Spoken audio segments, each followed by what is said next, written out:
Hey folks, James here. Thanks for tuning in for another episode of Tennis Talks. Today we are joined by, given the day that was in it, I wanted to get a mother and somebody who's involved in tennis on the show. So we have Katherine Leonard, who is a mammy, but she's also head coach in Temple Oak Tennis Club in Dublin. Welcome to the show, Katherine. Oh, hi James, thank you very much. No probs. So tell me first, what is the story with Temple Oak, and is it open or coaching or what's happening? No, Temple Oak unfortunately shut its doors completely on Saturday. They kind of gradually did it. They stopped coaching and all activities probably the day it was announced. I don't know if that was a week and a half ago or so now, and so that was all pretty sudden and we all stopped coaching, and then the club did stay open and it was pretty busy, like members were using it. And Saturday then just gone, they decided they would have to close it. They just weren't comfortable that they could enforce measures and keep it safe for everybody. So I think the members are pretty disappointed, now, but look, there's big things at stake, so we have to all try and go with it, Yeah, I think it's an unusual time. I cycled through, or kind of popped into Clontarf Tennis Club the other day, and the 11 courts were jammed and people waiting to go on.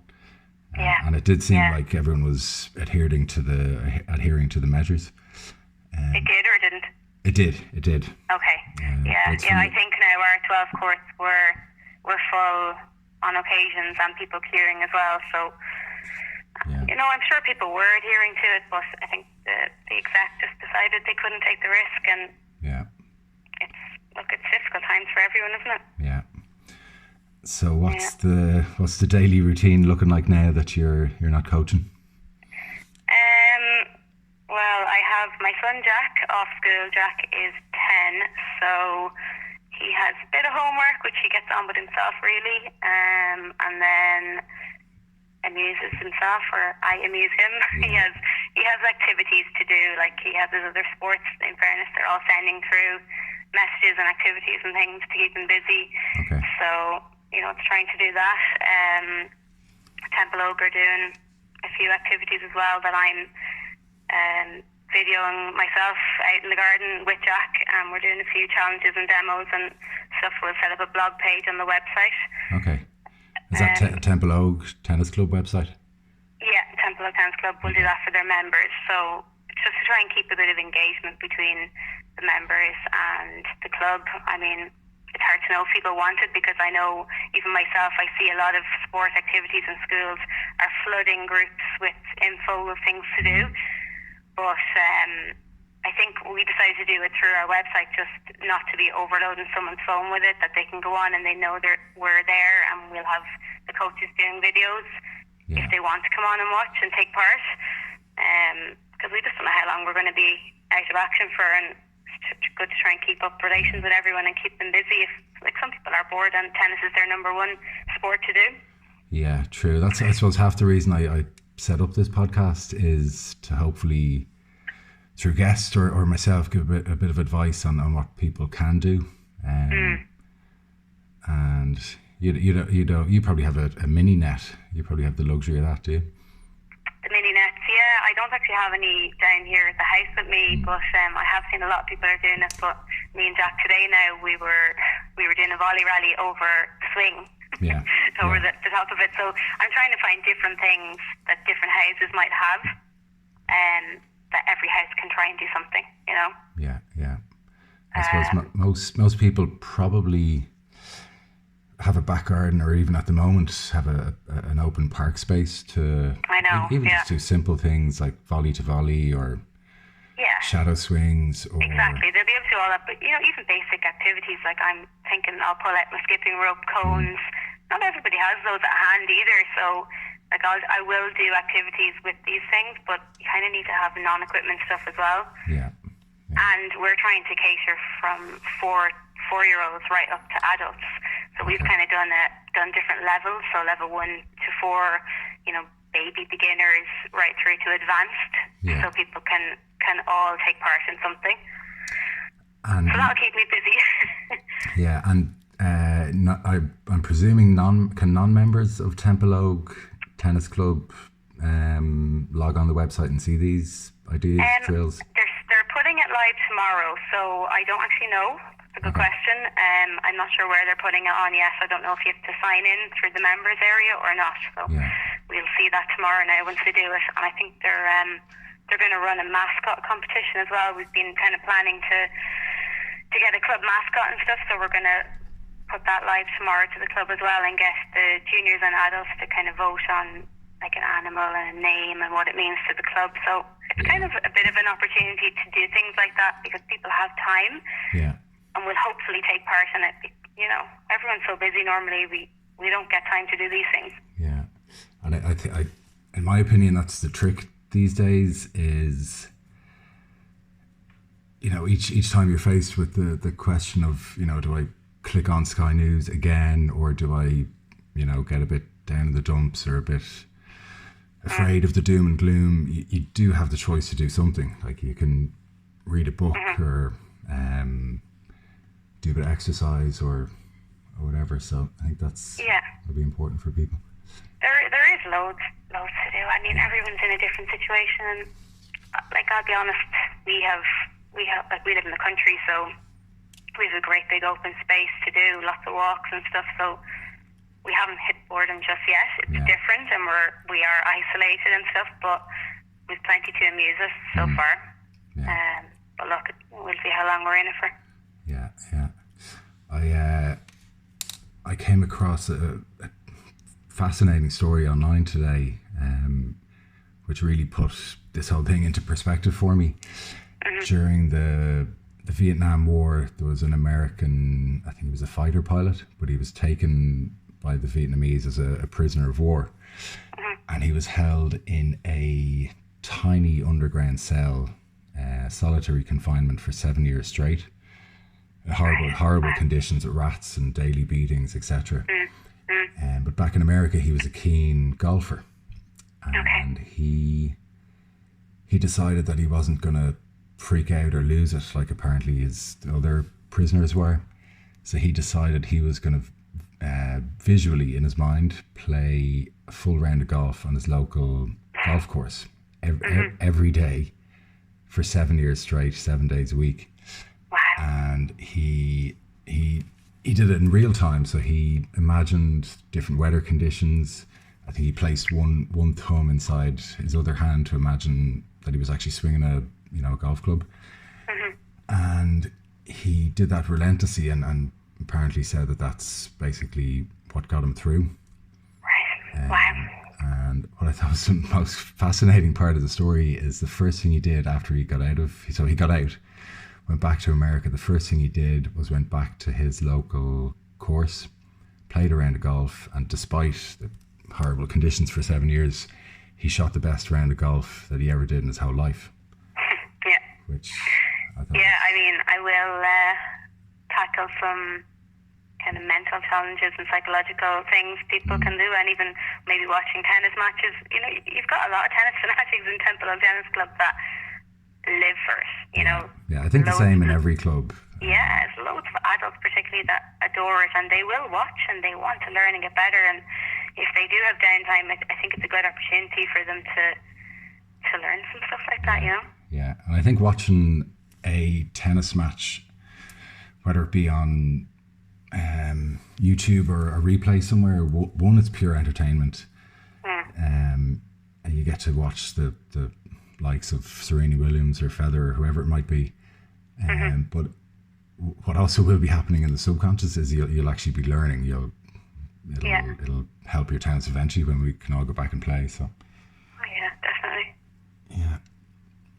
Look, it's new times for everyone, and I guess we'll all cope as we can cope. We don't know what's to come, do we? No, we don't. Scary enough, but I think the key is to embrace rather than be fearful.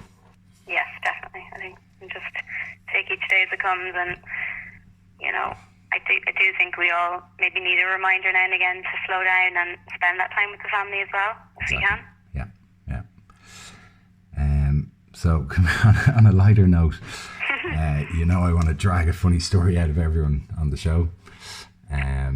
So I'll leave the floor to you, Katherine.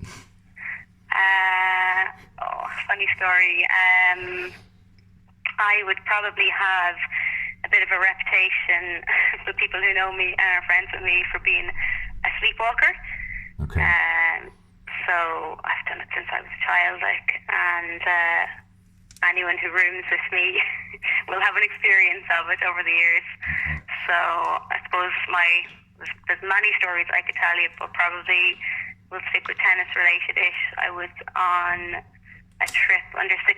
I played in the Junior Olympics in Denmark, and we were in the tennis village there. All the little houses were in line, and went to bed as normal.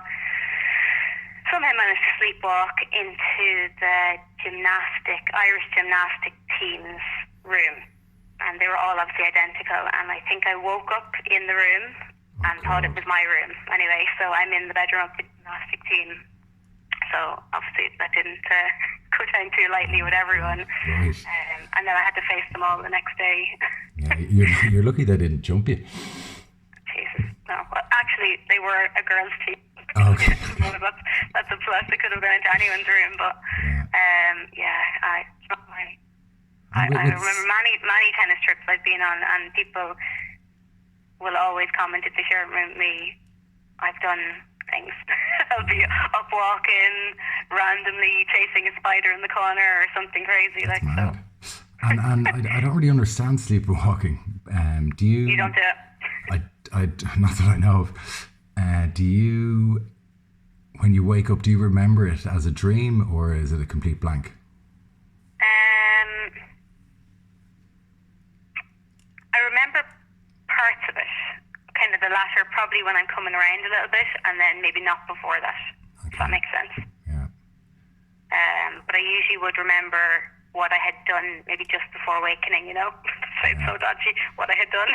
Yeah. I've never done anything too dodgy, I promise. That's mad. But, yeah.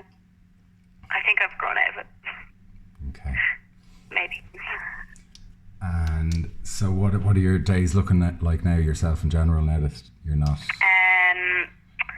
Like I said, obviously we have Jack to amuse, he'll help me with the videos for Temple Oak, so that'll be that. I also do, I have a craft business part-time, which I'm just kind of building up really. I've always, I studied art and design in college, but I've really only kind of gotten into this in the last year, we'll say, that I'm trying to actually make a business of it.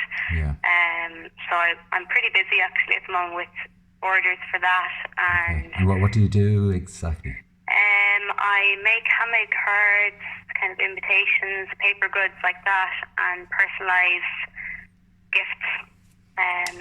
Like water bottles, you might have seen some of them flying around. No, I ask you what do you do exactly, but I definitely know, and I'll plug for you. They're absolutely brilliant. So no, that's it.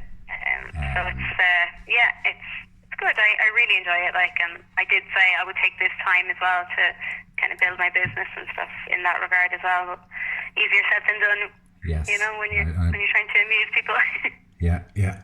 And I'll put a link in the description below the video to your Instagram is where you kind of show off your wares, yeah? Perfect. Thank you. Okay, cool. Okay, are you ready for a quiz? I don't know. Did I agree to this? Well, I'm just going to start asking the questions. Okay. I'll give it a go. Okay. Number one, so it's 10 questions, and I had John McGatton on yesterday, and I just really want you to beat his score of 7. So John's a clever man. Yeah, well, he knows tennis, which is the problem. So yeah. Okay, first question: what racket does Rafael Nadal use? He uses Babla. Do I need the exact racket? I was kind of hoping for the model. Pure Aero? Yes. Is that it? Yeah, that's it. Pure Aero. Question. Racket questions. Question 2. How many times can the ball bounce in wheelchair tennis? 2 times. Yes.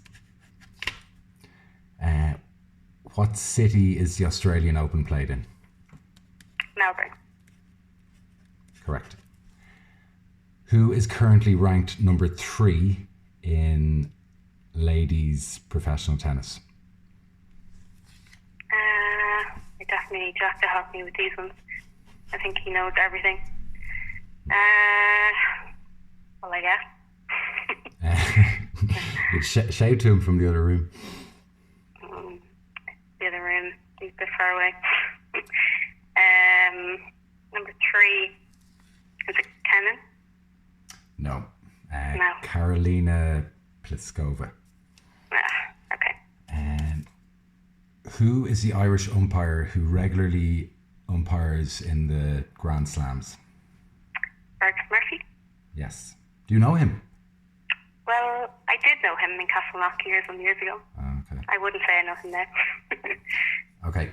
Next question. How many indoor tennis courts are there in Munster? In Munster? It's definitely a guess.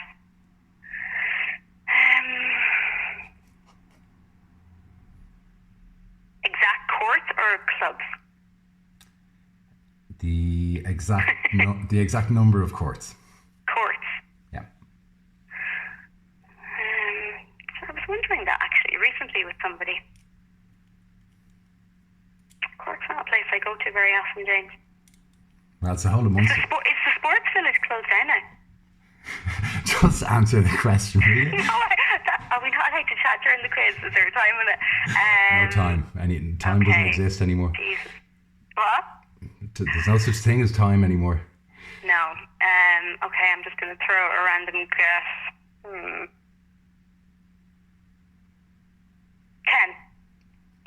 10. None. 0 is the answer, which is Stop it. mind-boggling. There's no indoors. Shocking. There was though. Which? There was though. I think there was none at the moment. Maybe some plans in place, but... I was very ambitious with 10. Yeah, I kind of thought you might know that one. No. Next question. Who is Ashley Barty's clothing sponsor? Oh, God. These are hard. I don't know. Fila. Fila? I was going to say that. Okay, next question. In tennis terms, what is a sabre? I think it's spelled S-A-B-R. I'm pretty sure. Say it again? In tennis terms, what is a sabre? S-A-B-R is how I think it's spelled. Oh, I've heard this before. Sneak Attack by Roger. Yeah, I'll give you that. Is that not right? That's right. Yeah. I have heard that. This knowledge is from Jack. Okay. I will say that. Next question. What decade was Pete Sampras born? Pete Sampras is... he was 80s. Oh, no, he's way older. Sorry, he was 70s. Am I right? I'll reluctantly accept your second answer. I was actually thinking of Federer initially. Is that right? 6, yeah. Next question. In relation to shock absorbers that go on the strings of tennis rackets, what is the rule in relation to where they are allowed to go on the strings?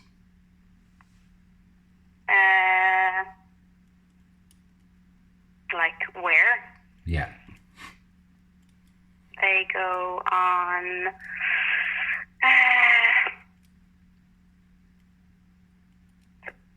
like... I don't know how to describe it to you. There's a rule that says where they're allowed go and where they're not allowed go. That's my hint. Okay, so they can't go higher than the top cross string. Does that make sense? Or like the bottom cross string. Yeah, I'll give you that. Yeah, they're not let go. You kind of said the answer in there. They're not let go either above or below the cross strings in a tennis racket. Okay. So I think that gives you 7. 1, 2, 3, 4, 5, 6, 7. Okay, so you've equaled John from yesterday. So we've a tie at the top of the leaderboard. Wonderful. Okay, God, I was hoping I'd beat him. Really? Yes. Okay, I think we'll wrap it up there. I'm going to try and keep these to about 20 minutes each. So thank you, Katherine, for coming on the show. Thanks for having me. Whoever out there, I'm not even checking how many views these are getting, but thank you for listening, and we will be back again tomorrow with another guest. See you, folks.